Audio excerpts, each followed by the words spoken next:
Okay, guys, welcome to our session. This session is going to be a series of short answers incorporating vocabulary, grammar, sentence structure, interpretation.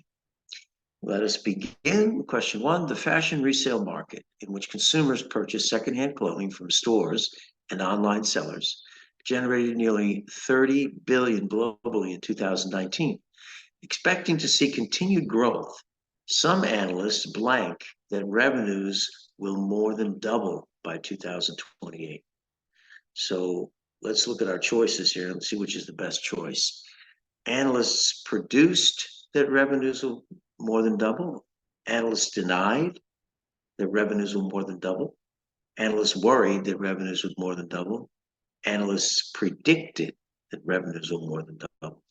Okay, well, basically the first part says that there's this huge increase going on in secondhand clothing sales, both from stores and online. So the idea here in the paragraph is that it's going to continue to grow. So anyone analyzing the situation would anticipate that in the future, sales are going to increase. So when you anticipate something in the future, you predict it. So analysts predicted that revenues will more than double by 2028. So the right answer to number one is D. Number two, artificially delivering biomolecules to plant cells is an important component of protecting plants from pathogens. But it is difficult to transmit biomolecules through the layers of the plant cell wall. Marquita Del Carpio Landry and her colleagues have shown that it may be possible to blank this problem by transmitting molecules through carbon nanotubes, which can cross cell walls. So carbon nanotubes are basically a single carbon atom thick. They're very small. And if you could use those almost like a straw that goes through the cell wall, then you could put basically deliver biomolecules through that straw, through that nanotube to the internal part of the plant cell. And a pathogen is just something that makes a cell sick, causes disease. A pathogen could be a fungus, it could be bacteria. It's usually a living thing that attacks another living thing. So like for humans, a pathogen would be malaria. Okay. So she's saying that it may be possible. What's the problem? Problem is delivering the biomolecules into the cell. So she's saying that using the nanotube to inject the biomolecules, it may be possible to blank this problem by going through the nanotube. So A, conceptualize, B, neglect, C, illustrate, D, overcome. Well, when you have a problem, like delivering biomolecules, and you have a solution to the problem, which is the nanotube, the carbon nanotube, you are overcoming the problem with the solution. So the right answer here is D, overcome. And if you read the sentence, colleagues have shown that it may be possible to overcome this problem by transmitting molecules through carbon nanotubes, which can cross cell walls. So the right answer to 2 is D. Okay, question 3. Particle physicists like Ayana Holloway Arce and Aida El Qadra spend much of their time blank what is invisible to the naked eye. Using sophisticated technology, they closely examine the behavior of subatomic particles, the smallest detectable parts of matter. Okay. So basically, what's the idea of the sentence? They're looking at something that they can't see with the naked eye. They're using sophisticated technology to examine something, the behavior of subatomic particles. So they're spending their time examining something. Okay. So let's see what word here best fits examining something. Selecting it, inspecting it, creating it, or deciding it. And as you probably all know, inspecting it, when you inspect something, you're examining it, right? So B is the only answer that makes sense here. So if I were to read this sentence to you, particle physicists spend much of their time inspecting what is invisible to the naked eye using sophisticated technology. So the right answer to 3, logically, has got to be B. Okay, number 4. Anthropologist Christian J. Carlson and colleagues examined the fossilized clavicle and shoulder bones of a 3.6 million year old early hominin known as Littlefoot. They found that these bones were blank the clavicle and shoulder bones of modern apes that are frequent climbers, such as gorillas and chimpanzees, suggesting that Littlefoot had adapted to life in the trees. So we're drawing a comparison between this creature, this hominin, that lived 3.6 million years ago. We're making a comparison between Littlefoot and modern apes that are frequent climbers. So it says that if you make this comparison, then it suggests that Littlefoot could climb, that he adapted to life in trees. Because his clavicle and shoulder bones, which basically is your collarbone and the front of your shoulder, looked similar to apes of today that are climbers. Therefore, Littlefoot must have been a climber. Okay, and that's, so we want a word here that says these bones were similar. Because if they're similar, that means they're probably used for climbing. Okay, so let's see what choices we have. Surpassed by, comparable to, independent of, obtained from. So the only choice that means similar to is comparable to, comparable to, similar to. So the right answer to 4 has to be B. Okay. Number 5, Raijia Wang, the protagonist of Samuel R. Delany's 1966 novel, Babel 17, is a poet, an occupation which in Delany's work is not blank. Nearly a dozen of the characters that populate his novels are poets or writers. So basically, we've got this essentially 2-part sentence. Look at the second part. Nearly a dozen of the characters that populate his novels are poets or writers. So basically, that means that a lot of the characters in his novels are poets. Okay? Which implies that it's fairly common in his novels to have characters in his novels that are poets. So if it's fairly common, then it's not what? Not rare, not unusual, right? If it's fairly common. So we want a word here that means essentially atypical, unusual, strange, out of place, rare. So let's see what we got. A, infallible. B, atypical. There it is. C, lucrative. D, tedious. The only one that fits here is atypical. If it's not atypical, that means it's fairly common. And if he's got 17 characters in his novels that are poets, that means it's common. So the only way that this sentence makes sense is if you put B, atypical, in this blank spot.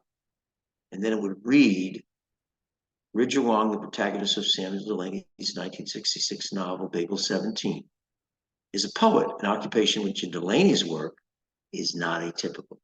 Nearly a dozen of the characters that populate his novels are poets or writers. So the right answer to 5 is B.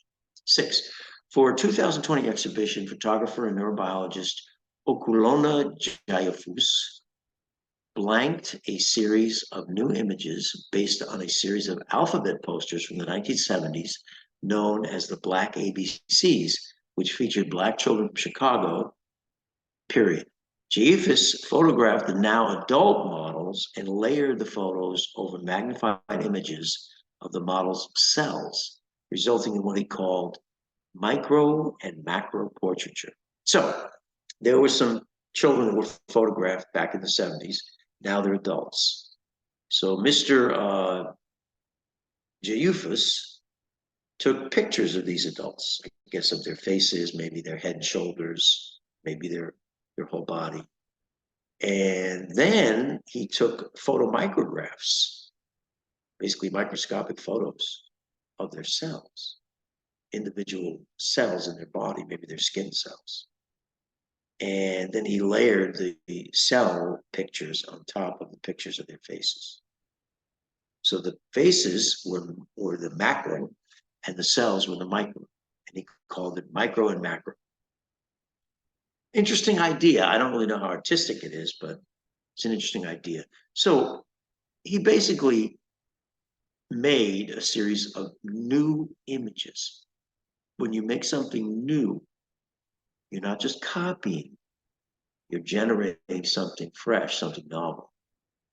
So we got to look for a verb here, which means generating something new. A, validated. B, created. Yeah, when you create something, you're making something new. C, challenged. D, restored. That would kind of be the opposite of making something. That'd be going back and redoing an old thing. So the only one that fits here is that Okunola Jayufus created a series of new images based on a series of alphabet posters. So the only right answer here is B, created. Okay. 7, in addition to being an accomplished psychologist himself, Francis Cecil Sumner was a blank, increasing the opportunity for Black students to study psychology, helping to found the psychology department at Howard University, a historically Black university, in 1930. Okay, so he himself was a psychologist, but in addition to being a psychologist himself, he was a something about increasing opportunity for Black students to study psychology. A supporter of, indifferent to, against. What do we think here? It says in addition to, okay? He wanted to give them opportunity. So proponent of increasing opportunity, supplement to increasing opportunity, beneficiary of increasing opportunity, or distraction for increasing opportunity. Well, the only one that indicates that he's a supporter of increasing opportunity is him being a proponent of something. When you're a proponent of something, you're forwarding that thing. You're supporting it. You're in favor of it. You're pro. Okay? So this sentence would read, in addition to being an accomplished psychologist himself, Francis Cecil Sumner was a proponent of increasing opportunity for Black students. So the right answer to 7 is A, proponent of. 8, whether the reign of a French monarch such as Hugh Capet or Henry I was historically consequential or relatively uneventful. Its trajectory, its path, was shaped by questions of legitimacy and therefore cannot be understood without a corollary understanding of the factors that allowed the monarch to blank his right to hold the throne. So one of the big factors, okay, that affected the reign of these kings was the question of, are they legitimate kings or queens? Are they legitimate rulers based on the bloodline, based on the inheritance, based on the wishes of the former monarch? So we're looking at questions of legitimacy as being essential to discussing their reign, the period when they ruled, okay? So basically, you needed a corollary understanding of not only what they did when they were ruling, but how they strengthened or supported their right to hold the throne. Okay, how they fought for their right to hold the throne. So, what would be basically supporting or strengthening? A, reciprocate. B, annotate. C, buttress. D, disengage. Well, the only choice here is buttress, to strengthen. It's a verb meaning to support or strengthen. So when you read this sentence, therefore, cannot be understood without a corollary understanding of the factors that allowed the monarch to buttress, to support his right to hold the throne. Right? So he was doing two things. He was ruling, and he was also making sure that people understood that he had the right to rule. Okay. So the right answer is C, buttress. All right, number 9. Some bird species don't raise their own chicks. Instead, adult females lay their eggs in other nests next to another bird species' own eggs. Female cuckoos have been seen quickly laying eggs in the nests of other bird species when those birds are out looking for food. So let's say it's a robin redbreast and she has just laid her eggs and she needs to go get food, right? So she leaves the nest for a brief period of time. Well, along comes the cuckoo mother and she lays her eggs in the same nest and then she disappears. She sneaks in there and goes away. And then the robin comes back and doesn't realize that one of the eggs in her nest is not her own egg. So she winds up incubating the eggs. And then when they all hatch, she winds up feeding the babies of the cuckoo, not just her own babies. After the eggs hatch, the non-cuckoo parents will typically raise the cuckoo chicks as if they were their own offspring, even if the cuckoos look very different from the other chicks. So basically, the cuckoo bird is a trickster, is deceptive, right? And it doesn't have to build its own nest. It doesn't have to incubate its own eggs. It doesn't have to go find food for the chicks when they hatch. It lets another bird species do all the work. It doesn't sound very fair, but that's how the cuckoo operates. Okay, so which choice best describes the function of the underlined sentence in the text as a whole? Well, the underlined sentence basically says how they go about doing this. They sneak in quickly, lay the eggs when the other birds are gone. So it's basically an explanation of the mechanics, the process by which they achieve this deception. So let's look and see if there's a choice that talks about that. A, it introduces a physical feature of female cuckoos. No. B, it describes the appearance of the cuckoo's nest mentioned earlier in the text. No.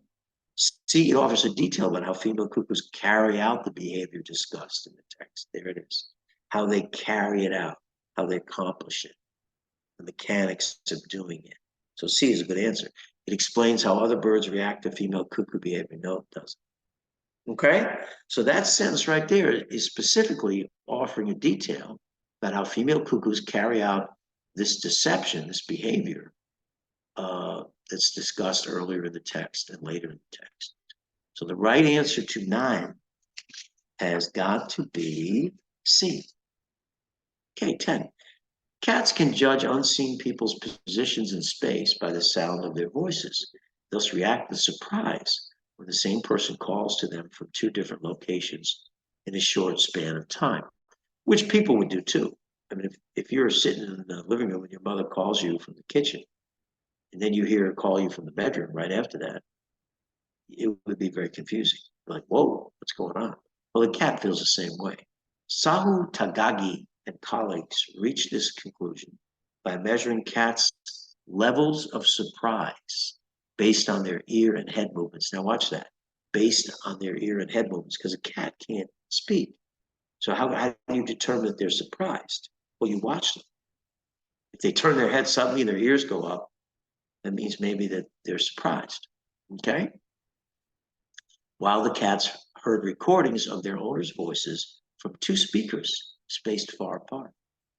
Cats exhibited a low level of surprise when owners' voices were played twice from the same speaker, meaning in the same place, but they showed a high level of surprise when the voice was played once each from the 2 different speakers, coming from one end of the room and then the other shortly afterwards. So the cats basically reacted by moving their head, raising their ears. According to the text, how did the researchers determine the level of surprise displayed by the cats? Well, we've discussed it. They watched how each cat moved its ears and head. Yes. Right? Based on ear and head movement. So A is the right answer. B, they examined how each cat reacted to the voice of a stranger. Doesn't say anything about that text. C, they studied how each cat physically interacted with its owner. Doesn't say anything about that. D, they tracked how each cat moved around the room. It doesn't say a word about that. So the only thing that's mentioned in the text is A, how the cat moved its ears and its head. So A is the correct answer to 10. Okay. Question 11. A student performs an experiment testing her hypothesis that a slightly acidic soil environment is more beneficial for the growth of the plant Brassica Parakinensis, a vegetable commonly known as choy-sum, than a neutral soil environment. So an acid soil is beneficial for growth of this particular plant versus a neutral soil with a neutral pH. She plants 16 seeds of choy-sum in a mixture of equal amounts of coffee grounds, which are highly acidic, and potting soil. So one soil is acidic, and another 16 seeds in potting soil without coffee grounds as the control. So that soil would be neutral. The two groups of seeds were exposed to the same growing conditions, sunlight, water, temperature, and monitored for 3 weeks. So you've got 16 seeds in the acidic soil, 16 seeds in the neutral soil, and now you're going to compare the two. Which finding, if true, would most directly weaken the student's hypothesis? Her hypothesis is that the acidic soil is good for the growth of this plant. So anything that indicates that the neutral soil did better for the plant would basically weaken the student's hypothesis. So let's look at the choices find a choice where the neutral soil actually did better for growing the plant. A, the choy-sum planted in the soil without coffee grounds, neutral, were significantly taller at the end of the experiment than the choy-sum planted in the mixture of soil and coffee grounds, acidic. So there's an answer that says that the neutral soil grew taller plants than the acidic soil, which would go directly against the idea, the hypothesis that the acidic soil was more beneficial for the plants. So A definitely weakens the student's hypothesis. Let's look at B. The choy-sum grown in the soil without coffee grounds weighed significantly less. No, that would support her hypothesis. If the neutral soil gave you smaller plants, that means the acidic soil was beneficial. That would not weaken her hypothesis, it would strengthen it. C, the choy-sum seeds planted in the soil without coffee grounds sprouted significantly later in the experiment than did the seeds planted in the mixture of soil and coffee grounds. Okay. So basically, that would indicate that the neutral soil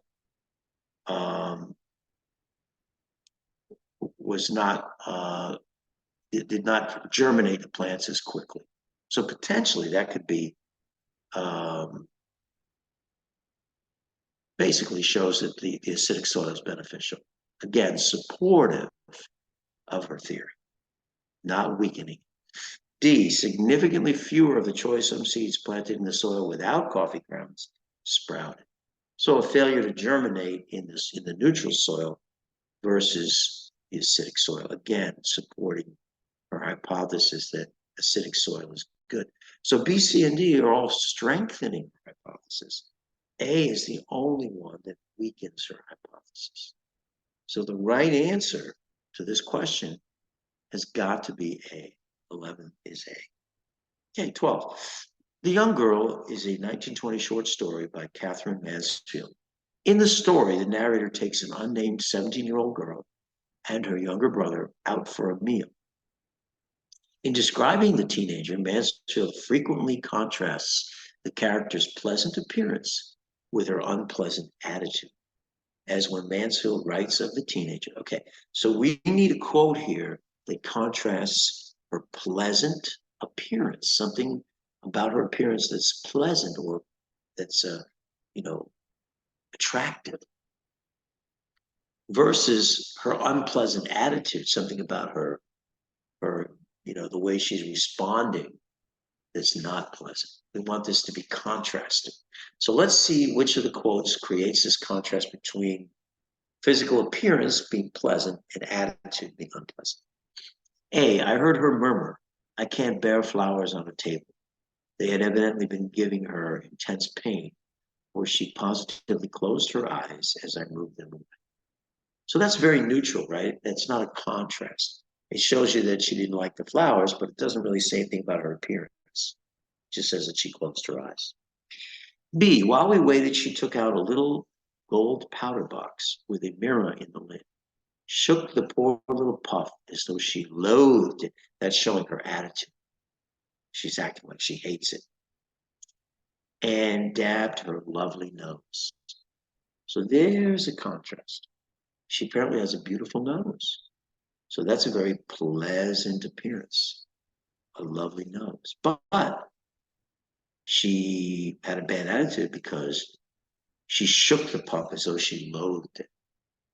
So it's showing a bad attitude, but a beautiful nose. So there's a contrast there, right, between her attitude and her appearance. So B is a possibility. C, I saw after that she couldn't stand this place a moment longer. And indeed, she jumped up and turned away while I went through the vulgar act of paying for the tea. Well, it describes her action, but doesn't describe anything about her appearance. So that's all attitude, but no appearance. D, she didn't even take her gloves off. She lowered her eyes and drummed on the table. When a faint violin sounded, she winced and bit her lip again. Silence. So it shows a bad attitude, but again, doesn't really say anything about her appearance. The only one that offers you the contrast between attitude and appearance is B. She acted like she loathed it, she hated it, bad attitude, but she had a lovely nose. So the right answer to 12 is B. What would you rather have, a beautiful nose or a good attitude? Okay, this one is based on a graph. Economic policy uncertainty in the United Kingdom, 2005 to 2010. So looking on the vertical scale, it says uncertainty, larger values equal more uncertainty. And then basically it's a bar graph, and you can see there's three different shades. The first shade, which is kind of gray, tax and public spending policy. The second is more light gray, trade policy, and the third one's black, general economic policy, which is kind of a combination of everything. So the higher the graph, the higher the bar, the more uncertainty there is, okay, for that particular color or shade. Okay, high levels of public uncertainty about which economic policies a country will adopt can make planning difficult for businesses, but measures of such uncertainty have not tended to be very detailed. Recently, however, economist Sandio Lazuelo analyzed trends in news reports to derive measures not only for general economic policy uncertainty, but also for uncertainty related to specific areas of economic policy, like tax or trade policy. One revelation of her work is that a general measure may not fully reflect uncertainty about specific areas of policy, as in the case of the United Kingdom, where general economic policy uncertainty blank. Okay, so basically, general economic policy is black. You can see it's a little bit higher here, and it kind of goes down, and it comes back up. Tax and public spending policy is very specific for taxes. And you can see again, it kind of trends down, then jumps up. And then trade policy is the light gray one, and you can see uncertainty there is pretty high, and then it kind of goes down and stays down. So everything has got its own different pattern here, right? These two are considered facets. This is more of a generalized assessment of the economy. Okay, so what we want to show here is that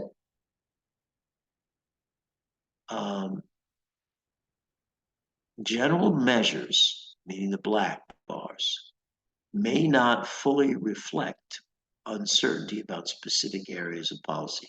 In other words, they don't correlate. So we need to find something in these choices that show a lack of correlation between the black bars and one or other of the two gray bars. So let's see what these choices offer us. We're looking for a lack of correlation. Align closely with uncertainty about tax and public spending policy in 2005, but differed from uncertainty about tax and public spending policy by a large amount in 2009. So tax and public spending is dark gray, and they did align, okay? But did they differ by a large amount in 2009? No. So that answer is incorrect. It's basically stating something that's incorrect. B, what was substantially lower than uncertainty about tax and public spending policy each year from 2005 to 2010. So look at the black, okay, and then look at the gray. It was substantially lower each year. Okay, here it's not lower, here it's not lower. So again, right away we know B is untrue. Okay, now we move on to C. Reached its highest level between 2005 and 2010 in the same year that uncertainty about trade policy and tax public spending policy reached their lowest levels. So did it reach its highest level in 2010? It did. But did uncertainty about trade policy and tax and public spending policy reach their lowest levels? Look at this one. Tax and public spending reached its highest level in 2010. Therefore, this is incorrect. Okay, C is just false, which leaves us with D. We've eliminated A, B, and C. Now we'll see if D is true. Was substantially lower than uncertainty about trade policy in 2005. Yeah, it is. Actually, black is a lot less than light gray. And substantially higher than uncertainty about trade policy in 2010. Yes, black is much greater than gray. So the only answer that makes sense here is D. The rest we eliminated because they're all untrue. Right. 14. Linguist Deborah Tannen has cautioned against framing contentious issues in terms of two highly competitive perspectives, such as pro versus con. Contentious issues. We've had that word contentious. It means issues that people tend to fight about or argue about. Okay. So if you just have two people arguing, you have pro and con. According to Tannen, this debate-driven approach can strip issues of their complexity, and when used in front of an audience, can be less informative than the presentation of multiple perspectives in a non-competitive format. So versus having two people arguing, one for each side, pro and con, have a panel, maybe 3 or 4 people, and ask each person what they think, where they're not really opposed to each other. They're each focusing on their own ideas. And she's saying that if you have a panel, it might be more informative or more educational for the audience. To test Tannen's hypothesis, the students conducted a study in which they showed participants one of 3 different versions of local news commentary about the same issue.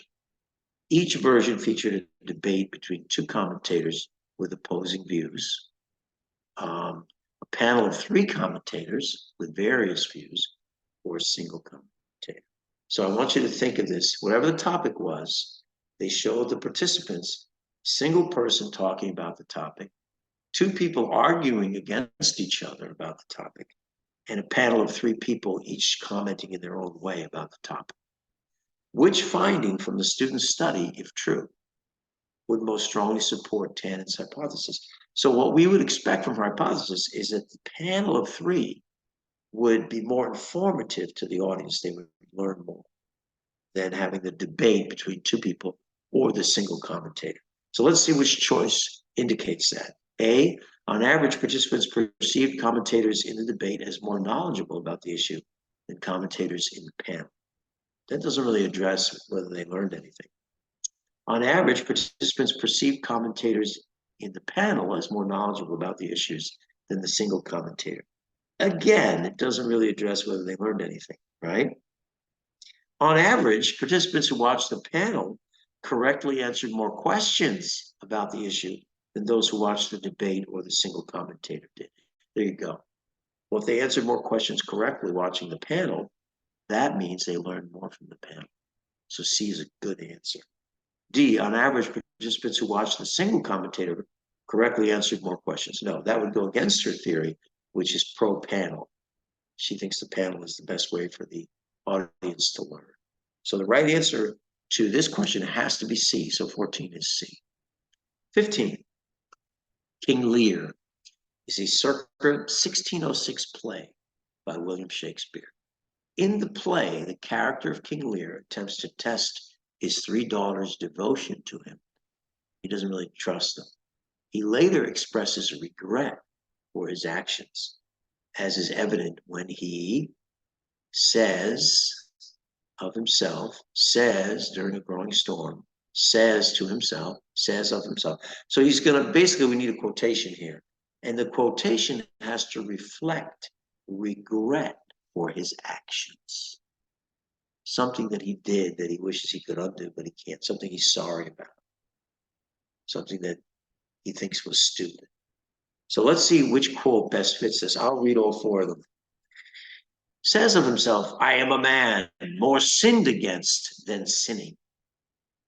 Well, I mean, that basically says that, the people around him are worse than he is. So that's not really regret. He says during a growing storm, this tempest will not give me leave to ponder on things would hurt me more. So he's saying that the storm is distracting me. Again, he's not really reflecting, specifically reflecting regret.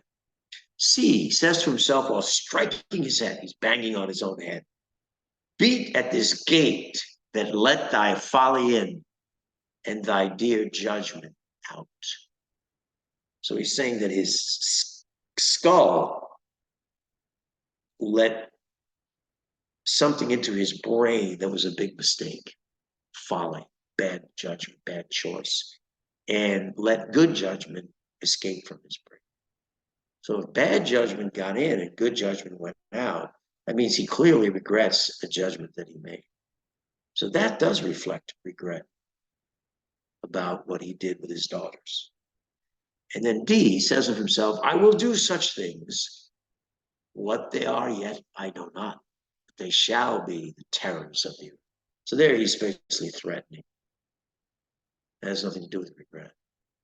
So the only one that really reflects regret about a past judgment or past action would be C, striking his head, beat at this gate that let thy folly in and thy dear judgment out. Okay. 16. Many of William Shakespeare's tragedies address broad themes that still appeal to today's audiences. For instance, Romeo and Juliet, the 14-year-old lovers, which is set in the Italy of Shakespeare's time, tackles the themes of parents versus children and love versus hate, and the play continues to be read and produced widely around the world. There are many movie versions of Romeo and Juliet. But understanding Shakespeare's so-called history plays, which are different, by the way, from his other plays. History plays are very specific about English history. So understanding Shakespeare's so-called history plays can require a knowledge of several centuries of English history. So anybody can enjoy Romeo and Juliet because it has broad-based themes, right? Like love and hate and parents and children. So anybody, regardless of their background and education, can enjoy those plays. But in order to enjoy a history play about English history that Shakespeare wrote, you would basically need to have a knowledge of English history, which very few people really have. Consequently, now whatever statement follows from what I just said is the correct statement. And what should follow is that basically his broad-based plays is plays that basically take on very broad themes would be more popular and more watched than his history plays, because more people could access those plays and understand them and enjoy them. And that's the idea we want to get out of here. Many theater goers and readers today are likely to find Shakespeare's history plays less engaging than the tragedies. Yeah, right? Less engaging, less interesting, because they don't know English history, so they're not really following the story well. That makes sense. B, some of Shakespeare's tragedies are more relevant to today's audiences than 20th century plays. Well, there you go, but it doesn't discuss the difference between the tragedies and the histories. So that's not a good answer. C, Romeo and Juliet is the most thematically accessible of all Shakespeare tragedies. Again, doesn't address the contrast between broad-based themes and histories. And D, experts in English history tend to prefer Shakespeare's history plays to his other works. Again, doesn't address the contrast between broad-based plays and English histories. So the only good answer here is A. Many theatergoers and readers today are likely to find Shakespeare's history plays less engaging than his tragedies like Romeo and Juliet, which deal with broad themes that everybody can understand. Okay, so the right answer to 16 is A. All right, guys, now we're going to stop sharing and go to our vocabulary. Hopefully it'll be here somewhere. There it is. And our etymology. All right, let's see what news home.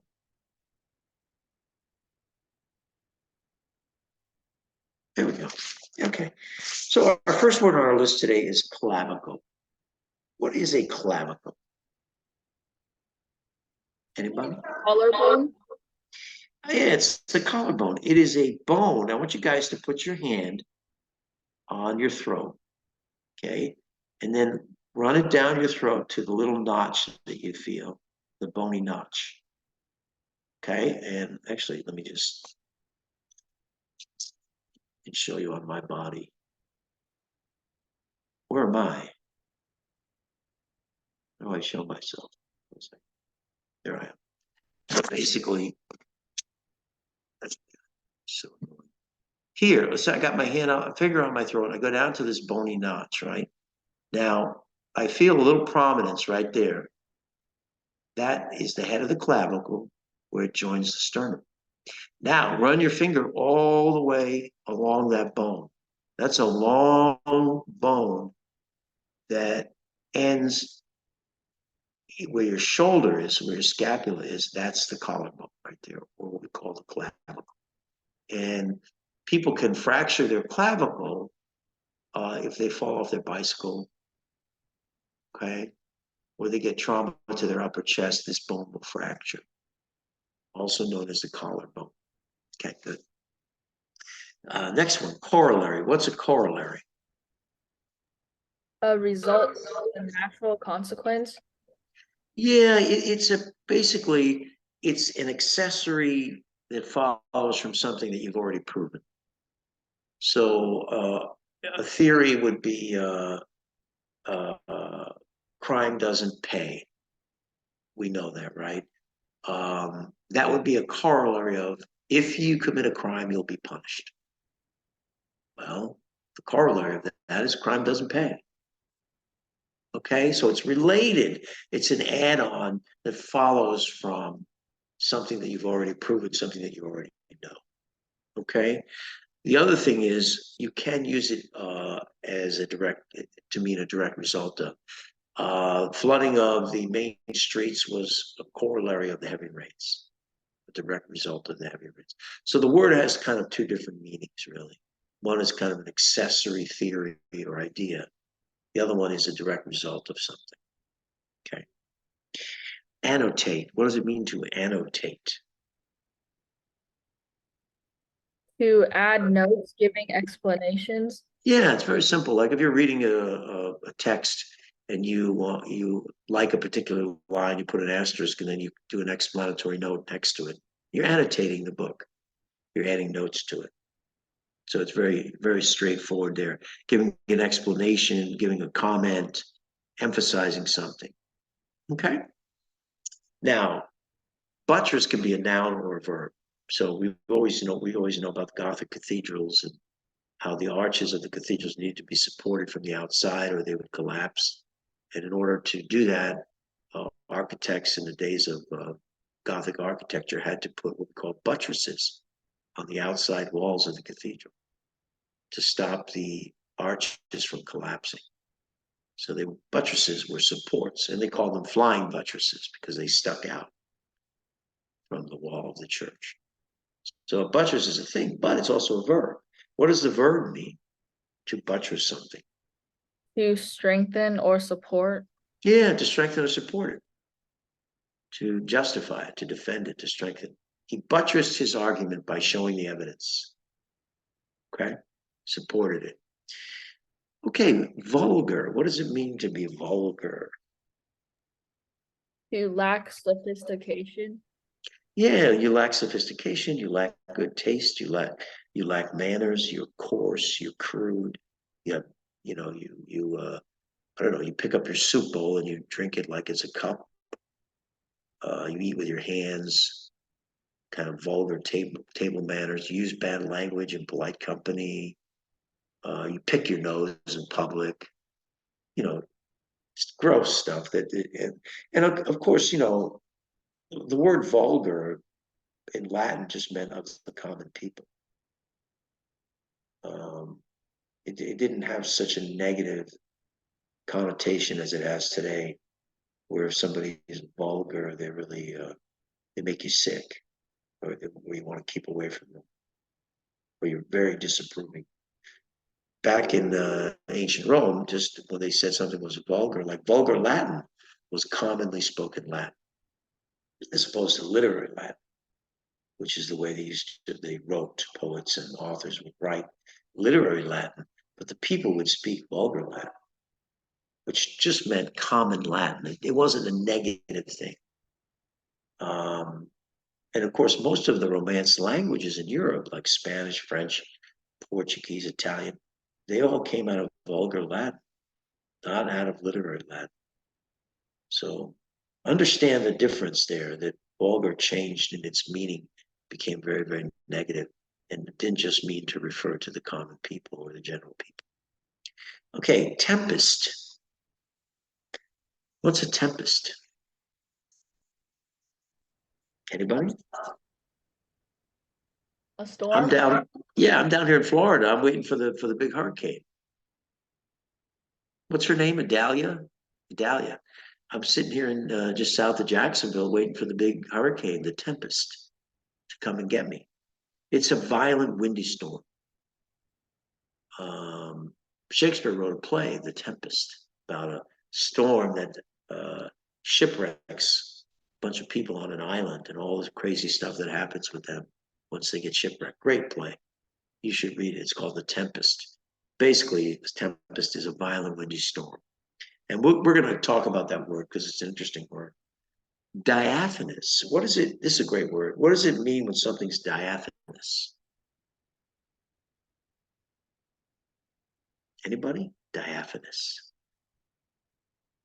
It's an interesting. Now, I want you to imagine a robe that's made of incredibly thin material with a very thin weave. So you can see through the robe, but you can't really see clearly. So light gets through the robe, but it's not transparent. It's not like a piece of plastic that you can see right through it. It suggests images on the other side. You see light coming through it, but it's not 100% transparent. So it's translucent. It transmits light, but it's not transparent. And if you have something that's diaphanous, like a curtain, like a lace curtain that's so thin, some light will come through it. That's a diaphanous curtain. It's not transparent, but it transmits light through it. Okay, so that's a very good word, diaphanous. And we're going to go over that too. Didactic. What does it mean to be didactic? Anybody? So something that's didactic is intended to teach. So the professor gave a very didactic presentation about the Krebs cycle. You know, it was very directed at the students, telling them what the right answers were, basically making them learn. That's what a didactic presentation is. But that word didactic can be used in a negative way. If you are being too didactic with someone, that means that you're patronizing them sometimes, that you're treating them like they're a student or a child when they're your equal. So don't argue with someone about something in a didactic fashion where you're acting like you're the teacher, they're the student, because that kind of indicates a certain amount of patronizing or arrogance. So if you use the formal term didactic, it just means, you know, the student went to 20 didactic sessions on human anatomy, meaning teaching sessions. But if you say, you know, when Joe explained to Bill why he voted for the wrong candidate, he had a very didactic attitude. Yeah, it means that Joe is a little bit arrogant, patronizing. Okay, dirge. What's a dirge? That G is pronounced J, dirge. A Anyone know? legend for someone who has died? Yeah, it's a mournful song, a mournful piece of music, sometimes even a mournful poem. It's intended to offer honor, respect, and grief for the dead. It's a dirge. So sometimes in a funeral procession, you know, you'll hear a very sad kind of song, and that will be a dirge at someone's funeral. Well, the classic example of that is taps. Taps is, we play it at the end of the day when the sun goes down, but when there's a fallen warrior, a fallen soldier, at the funeral, they always play taps. And that's a kind of a dirge for a military person. You guys know what taps is? No. Okay, so taps is a song that is played on the bugle, which is like almost looks like a trumpet, and it's a very specific melody, and it's kind of a mournful tune. And they, at a military base, they will play it when the sun goes down and they take the flag down.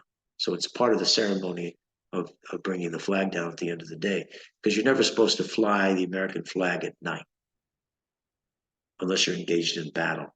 You're always supposed to lower the flag at sunset. So taps is normally used for that. But let's say a soldier gets killed in combat, and at his funeral, they drape his coffin with an American flag. And they have what's called an honor guard, which is other soldiers that are there to pay their respects. One of the members of the honor guard will be a bugler, and he'll play this specific tune at the funeral of the soldier. And that would be a kind of a dirge. And the tune goes like this, if I can imitate it.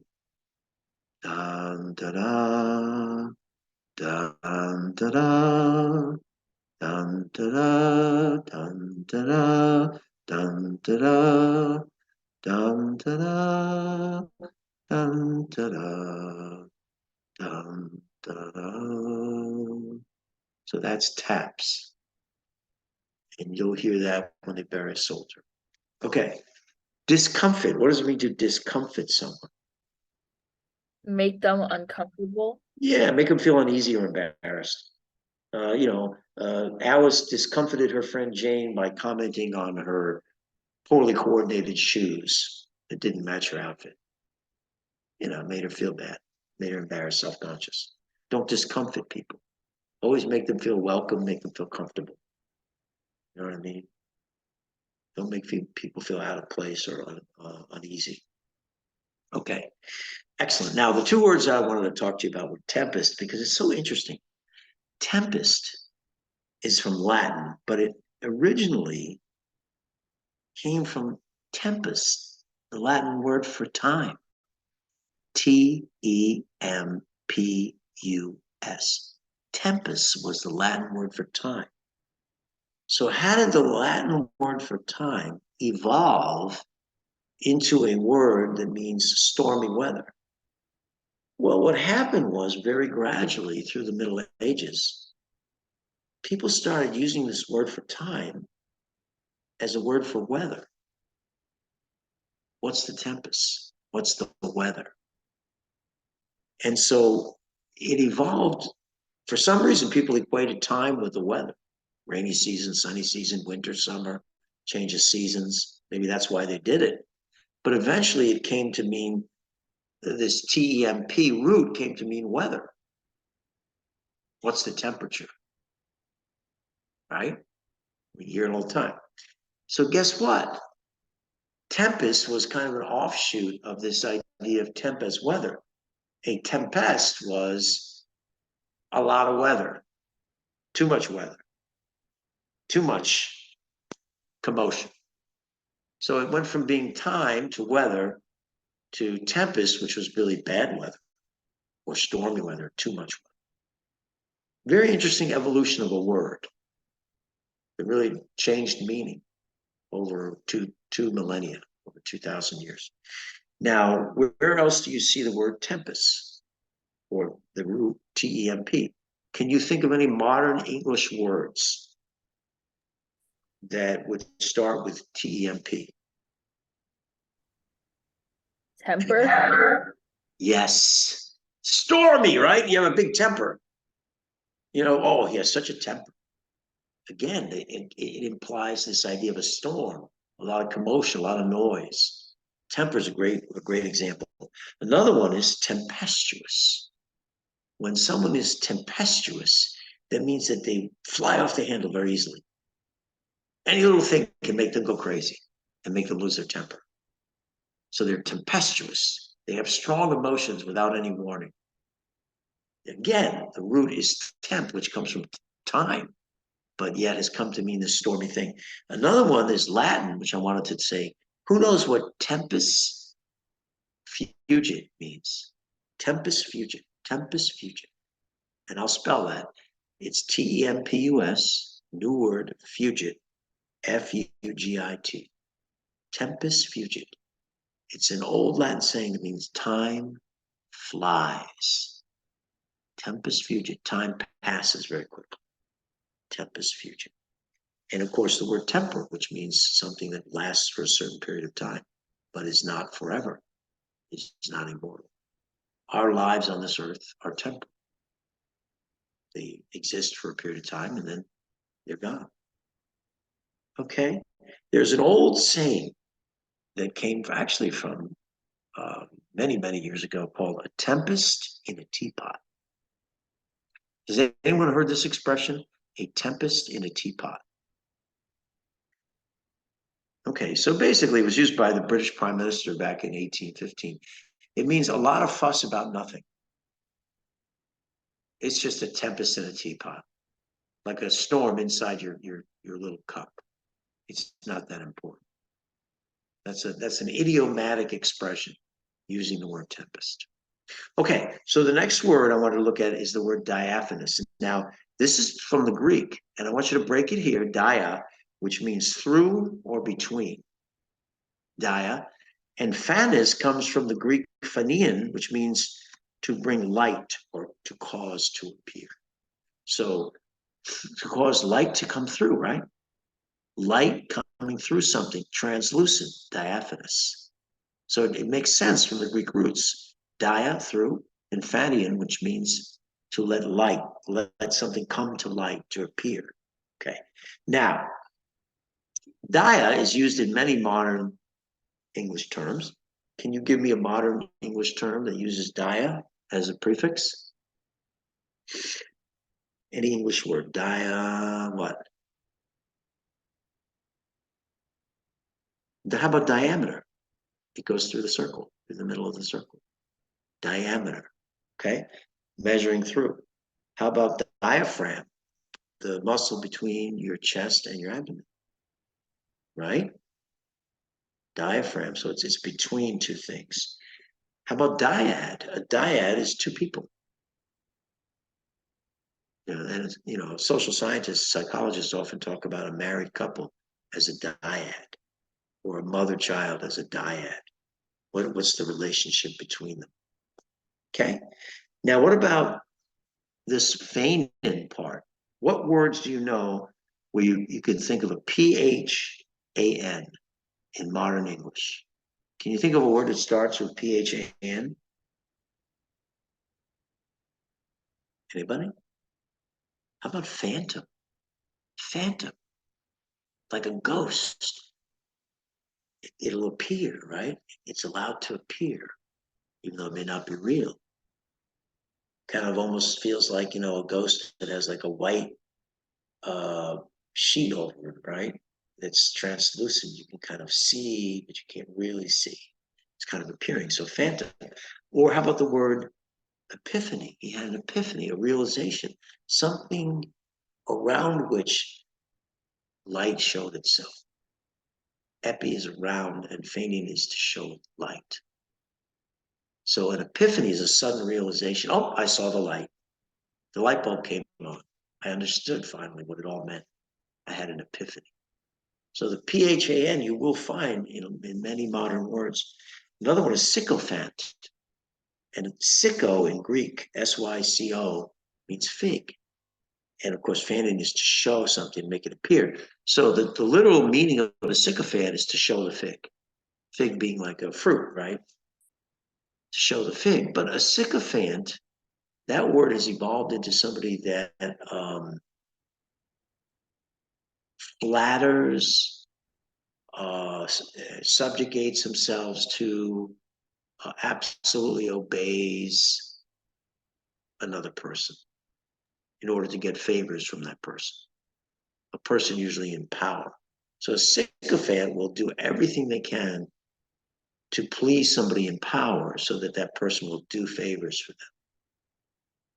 Okay, and how we got from show the fig to that meaning, I'm not sure, but again, it's the PHAN root.